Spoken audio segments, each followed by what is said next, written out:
It was a hot, dusty morning in the small town. The sun had just begun to rise, painting the sky with soft orange and pink. People were walking to their shops and schools, and the streets were quiet, but a strange tension hung in the air. Inside a simple mosque at the edge of the town, Imam Rahim was pacing. His face was tight with anger. In his hand, he held a Christian Bible, worn and fragile, the pages yellowed with age. He had decided he would burn it in front of the crowd, to show that he had power over the beliefs he did not understand. People gathered slowly, curious whispers floating through the street. Children peeked from behind walls, and elders shook their heads, worried about what was about to happen. The Imam raised the Bible high. "This book will burn today, and we will prove whose God is stronger," he shouted. The crowd murmured, some cheering, others uneasy, feeling that something heavy was about to take place. He struck a match, and a tiny flame appeared at the edge of the Bible. The smell of smoke began to curl in the air. But then, something impossible happened. The wind, which had been still, suddenly swirled around the Imam. The flame flickered, then danced strangely, as if alive. The Bible did not catch fire. The Imam looked closer, confused. No matter how he tried, the pages would not burn. They shimmered instead, almost glowing under the morning sun, and a soft warmth spread through the crowd, though no fire was there. People gasped. The children's eyes widened, their fear turning to awe. The Imam's face twisted in disbelief and anger. He hit the Bible again, harder this time, but the same thing happened. The pages resisted, staying whole, almost like the book had a life of its own. The crowd began to feel something strange inside them, a calmness, a peace that seemed to pour out of the Bible. Some whispered, "It's a miracle." Others could not find words, only staring in silent wonder. Among the crowd, a young girl named Layla held her mother's hand tightly.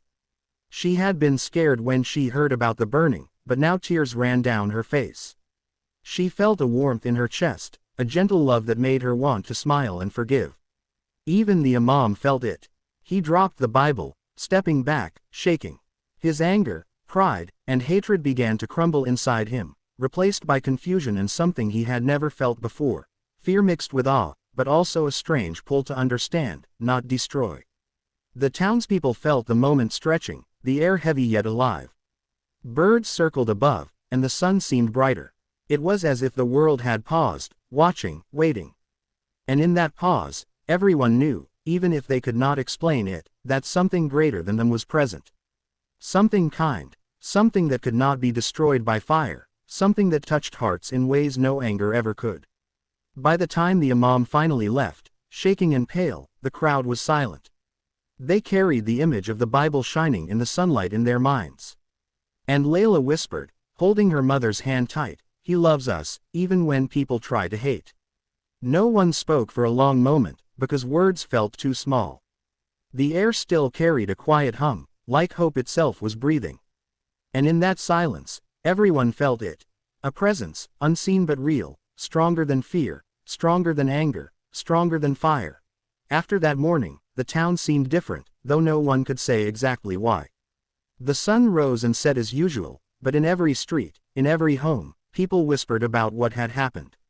Some were afraid, some were amazed, and some, like little Layla, carried a quiet hope in their hearts that something good was stirring. Imam Rahim could not sleep that night. His house, usually filled with the chatter of family and neighbors, felt empty and heavy. He kept thinking about the Bible, about how it had refused to burn. He had intended to show his power, to make people fear him, but instead, he felt powerless. Anger and pride clashed inside him with a strange new feeling he could not name. He paced the floor, muttering to himself, trying to shake it off, but every time he closed his eyes, he saw the glowing pages, heard the soft warmth that had spread through the crowd, and felt a strange pull in his chest. The next morning, he walked slowly to the mosque, but not to preach or lead. He found himself standing outside the place where the Bible had been held, staring at the empty ground where it had fallen. His hands shook. Why did it not burn?" he whispered. The sound of his own voice seemed strange, unfamiliar. And then he remembered the faces in the crowd, the awe, the peace, the hope. Even the children had felt it. Meanwhile, the townspeople began to talk. Rumors spread quickly, but not in anger this time. They spoke of the impossible. They spoke of the light that had seemed to come from the Bible. They spoke of a power that could not be stopped, a love that could not be broken. Layla and her friends ran through the streets telling anyone who would listen, "It's Jesus. He is real. He saved the Bible." The Imam heard these whispers. At first, he felt rage rise again. How dare people speak like that? But when he looked at their faces, he saw something he could not ignore: hope, joy, and peace. It frightened him more than fire ever could. That same day, a man came to the mosque with a small basket. Inside was the Bible, carefully placed, its pages perfectly intact. He bowed slightly to the Imam and said, "We thought you might want it back." Imam Rahim looked at it, and for the first time, he did not see it as an enemy. He saw it as something he did not understand. Something holy. Something that had power over not just fire, but over hearts. The people had been touched by it, changed by it, and he could feel the change pressing against him, demanding that he see the truth. Days passed, and the town began to change too. People helped one another in ways they had not before. Old feuds seemed smaller, fears faded, and laughter returned to streets that had known too much tension. Even the Imam, still conflicted, began to listen when the townspeople spoke of forgiveness, of love, of a God who never gave up. His heart, once hardened, began to soften, though he did not yet understand why. One evening, Layla went to the Imam's house. She had always been shy, but something told her to speak. She handed him a small piece of paper with her own drawing, a shining Bible, surrounded by hearts and sunlight. She smiled. "It is not to fight anyone," she said softly. "It is to show love. Jesus loves everyone, even those who are angry." The Imam took the paper, staring at it. His hands were trembling, and in that moment, he felt it, a warmth in his chest, gentle but strong, that began to wash away his fear and anger. For the first time, he prayed, not to be powerful, not to be right, but to understand. To see the love that had touched so many hearts. And even though he could not see Jesus, he felt him, close, guiding, comforting, changing. That night, the Imam did not sleep pacing. He sat quietly, holding the paper, staring at the Bible across the room. He whispered words he did not know he knew, words of hope and fear, of forgiveness and awe. And outside, the town slept peacefully, carrying in their dreams the memory of a morning when fire could not destroy love, and a simple book had shown them something far greater than anger. Weeks passed since that morning, but the memory of the Bible's miracle lingered in every corner of the town. People still whispered, "Did you see it? Did you feel it?" And everyone who had been there that day felt it in their hearts. The warmth, the light, the love that could not be explained. Imam Rahim tried to focus on his duties, leading prayers and teaching lessons, but he could not escape the pull of what had happened. The Bible, sitting quietly in his home, seemed to glow softly in the moonlight. He could not understand it. Every time he looked at it, a strange feeling of peace washed over him, and his anger, once so sharp, felt dull and small. One evening, a terrible storm struck the town. Rain poured from the sky, lightning split the heavens, and the wind roared through the streets. The townspeople huddled inside their homes, praying for safety. But suddenly, a shout came from the Imam's house. The Bible had been knocked from the table by a strong gust of wind through an open window. It fell to the floor, soaking wet, and the Imam rushed to pick it up. He expected it to be ruined, the pages crumpled and destroyed. But when he opened it, the words glowed faintly even under the rainwater. The ink had not run, the pages had not torn. It was as if the storm itself had respected the book. The Imam stared, his heart racing. Fear, awe, and disbelief collided inside him. "How can this be?" he whispered. "Nothing can destroy it. Nothing at all." Word of the storm and the Bible's survival spread quickly. Crowds gathered outside the Imam's house despite the pouring rain, their eyes wide with wonder. Some knelt and prayed, others whispered about Jesus' power. The Imam wanted to close the door, to push them away, but he could not. Something inside him, a voice he did not recognize, told him to let them see, to let them believe. Among the crowd, Layla held a small lantern high. Her tiny hands shook in the rain, but her eyes shone with courage and faith. She shouted over the storm, "Jesus is real. He protects us. He protects his word. The words echoed through the streets, carried by the wind, and the crowd felt a warmth in the midst of the storm, a hope that no fear could touch. Imam Rahim felt it too. For the first time, he admitted to himself that he could not fight this. He had tried anger, intimidation, fire, and pride, but none of it had power over what he had seen. His chest felt tight, and tears began to fall, mixing with the rain on his cheeks. He dropped to his knees in front of the Bible, whispering, "Teach me, show me how to love like this." The storm raged on outside, but inside, the Imam felt a calm he had never known. The townspeople, seeing his humility, felt hope blossom. Children laughed despite the rain, parents hugged tightly, and even the oldest elders wept quietly. The impossible had happened. Hearts that had once been hardened were softening, fear was giving way to faith, and the power of love, pure and unshakable, was shining through every soaked and trembling soul. By dawn, the storm passed. The streets were muddy, the trees bent, and the sky was pink and golden with sunlight. But the Bible sat in the Imam's hands, shining gently in the morning light. And as he looked at it, he understood, this was not just a book. It was a messenger, a bridge, a miracle that could not be denied. Layla ran to him, dripping wet, her face glowing. "It's Jesus. He did it. He saved the Bible, and he's saving hearts too." The Imam smiled through his tears. For the first time in his life, he felt peace. Real peace. Not the kind that comes from power or fear, but the kind that comes from love that cannot be stopped, that cannot be burned, and that touches every heart it reaches. That morning, the town woke changed. And Imam Rahim, once full of anger, now carried hope, faith, and a longing to learn what it truly meant to love. Life in the town began to change in ways no one had expected. The memory of the Bible that refused to burn, and the miracle of the storm, was no longer just a story, it was becoming a living truth in the hearts of everyone. People started helping one another, even those who had been enemies for years. Children shared their food, neighbors mended each other's homes after small accidents, and laughter returned to streets that had been quiet for far too long. But Imam Rahim was still struggling. His heart was softening, yes, but old fears, pride, and doubt still clawed at him. Every morning, he woke with a battle inside.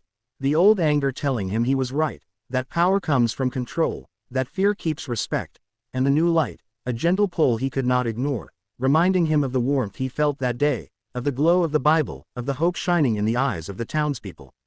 One afternoon, a group of men arrived at the mosque. They were stern, their eyes sharp, carrying questions and complaints. "We've heard the stories," one of them said, "and we do not like what is happening. This talk of miracles and a God who protects books, it is dangerous. People are losing respect. You must stop this." The Imam felt his chest tighten. His old self would have shouted back, demanded obedience, and tried to scare them into leaving. But now, he could not. Something inside him whispered, soft but strong, "Do not fight fire with fire. Fight fear with love." He took a deep breath, holding the glowing Bible in his hands. "Look at this," he said calmly. "It is not just a book. It is a symbol. It is love. It is a reminder that anger, hatred, and fear cannot destroy what is true and holy. Nothing can burn it, not fire, not storm, not hands that wish harm." The men scoffed, but as he spoke, a hush fell over the room. The Imam's voice was not loud or commanding, it was gentle, unwavering, filled with conviction. And when he placed the Bible on the table, something strange happened again. The pages shimmered slightly, catching the sunlight through the window, and a quiet warmth filled the room. One by one, the men stepped back, their eyes wide, their faces softening. Outside, the townspeople had gathered, sensing that something important was happening. Children peeked from behind doors and walls, adults whispered prayers, and Layla stood at the front, her small hands clasped, her heart full of hope. She had faith. She knew that Jesus' love could reach even the hardest hearts. The Imam spoke again, his voice steady. "If we use fear to rule, we only spread more fear. But if we use love, we change hearts, starting with our own. Look at what has happened already. The Bible has survived storms, fire, and hate. And it continues to shine. Why? Because it carries love, and love cannot be destroyed." One of the stern men, the oldest among them, stepped forward slowly. His hands shook, and he lowered his head. I feel something I cannot explain, he admitted. Anger, pride, all of it feels small. And yet, hope, warmth, it fills me. How can this be? Imam Rahim smiled gently, tears in his eyes. It is Jesus, he said simply. He is always here, even when we cannot see him. He touches hearts. He teaches forgiveness. He shows us that love is stronger than hate. At that moment, the town seemed to hold its breath. The wind whispered through the trees, birds circled above, and even the sky seemed brighter. Everyone felt it. Something greater than fear, greater than anger, greater than fire. A presence that could not be denied. The Imam knelt, not in shame, but in humility. Slowly, one by one, the other men knelt beside him. Tears ran down faces that had never cried in years. Children ran forward, hugging their parents, and parents hugged neighbors who had once been strangers. The streets filled with laughter, prayer, and awe. Layla's small voice rang out, Jesus is here. He loves everyone. He never stops loving. And in that moment, the Imam understood fully. All the power he had ever chased, all the anger he had ever carried, all the pride he had clung to, it was nothing compared to this. The miracle had grown beyond the Bible. It was not just in the pages or the storm, or even in the glowing light. It was in hearts. It was in forgiveness, in courage, in hope, in love that refused to be destroyed. And Imam Rahim, once full of anger and fear, now felt a fire in his heart. Not a fire that burns, but a fire that shines, warming every soul it touches. By sunset, the town was transformed. Families prayed together, friends reconciled, and the Imam walked through the streets, smiling gently at everyone he met. The Bible remained in his hands, shining softly, a reminder that love, faith, and forgiveness are stronger than any force in the world. And Layla, standing on a small hill with the sun behind her, whispered, He saved us, all of us, in ways we could never imagine. The town woke that morning with the soft glow of the sun spilling across rooftops, painting the streets gold. But it was not just sunlight that brightened hearts, it was the change that had begun weeks before, a change no one could explain except to say it came from love. From something greater than fire, anger, or fear. Imam Rahim walked slowly through the town, the Bible cradled in his hands. He no longer felt the tightness of anger in his chest. Instead, he carried a warmth, a quiet joy that he had never known. People stopped to greet him, some with tears still on their cheeks from the night before, some with laughter in their eyes. Children ran alongside him, calling out, Imam, Imam. Jesus loves us. And he smiled, feeling a gentle peace that filled every part of him. But the town had more challenges ahead. Word had spread beyond their small streets. Some people doubted, some criticized, and some were angry. The Imam knew that his own journey was not over. Change was never easy, and just as he thought of the coming days, a messenger arrived, a man riding through the dusty roads, carrying a letter. The messenger bowed, hands trembling. Imam, he said, there are others who have heard of the miracle, others who do not believe, who wish to challenge what you say. They ask you to prove it. The Imam felt a flutter of fear, but it was different from before. Before, fear would have made him shout, strike, or demand obedience. Now, he felt calm. He opened the Bible, letting his hands rest gently on the glowing pages. He remembered the warmth, the shimmer, the storm that could not destroy it. And he remembered the hearts it had touched. I will not prove it with anger or force, he said softly, addressing both the messenger and the crowd gathering nearby. I will prove it with love, with faith, with kindness. The Bible does not need my strength. Jesus' love does not need my proof. It is here, in every heart that chooses hope, forgiveness, and peace. Word spread quickly through the town that the Imam was speaking with courage and humility. People gathered in the square, listening, watching, hearts open. Even those who had once doubted him could not ignore the change. They saw it in his eyes, in the gentle way he held the Bible, in the soft, unwavering tone of his voice. Then something incredible happened. A young boy, no older than 7, stepped forward from the crowd. He held a small wooden cross, carved with care, and placed it before the Imam. I want to believe, the boy said quietly. Can Jesus help me? The Imam knelt, placing the Bible beside the boy's cross.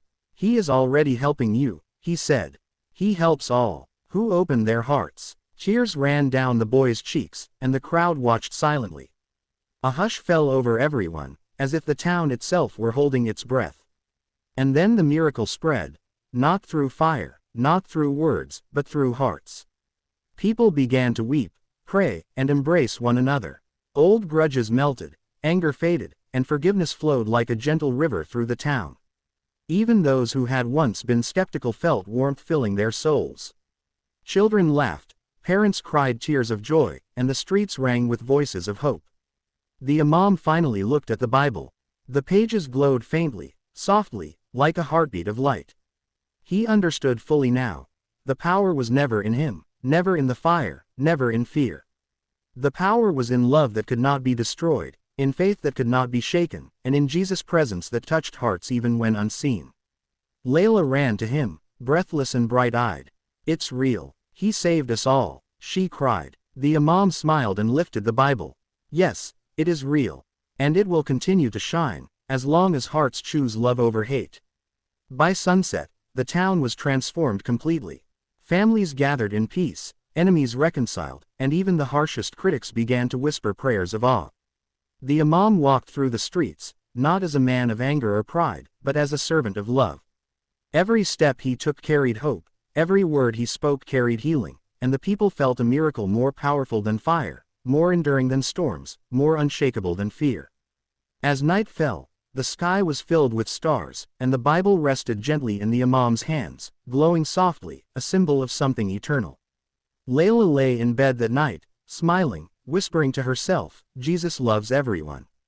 He never stops. He always saves us." And the town slept in peace, hearts full, souls warmed, knowing that true power is not in destruction, but in love that cannot be burned, that cannot be broken, that touches every life it reaches. The miracle was complete, not in what was seen by the eyes, but in what was felt by every heart. Summary. In a small town, Imam Rahim tried to burn a Christian Bible to show his power, but the Bible miraculously refused to burn.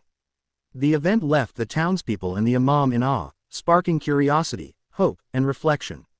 Over time, the miracle transformed hearts, breaking anger, fear, and pride, and inspiring forgiveness, love, and unity.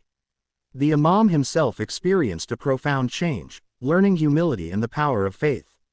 Through storms, challenges, and doubts, the town witnessed that true strength lies not in destruction, but in love that cannot be destroyed. The story highlights the unstoppable power of hope, faith, and divine love. Moral lesson: true power is not in anger, fear, or pride, it is in love, forgiveness, and faith. Divine love and hope cannot be destroyed, even in the face of hatred or challenges.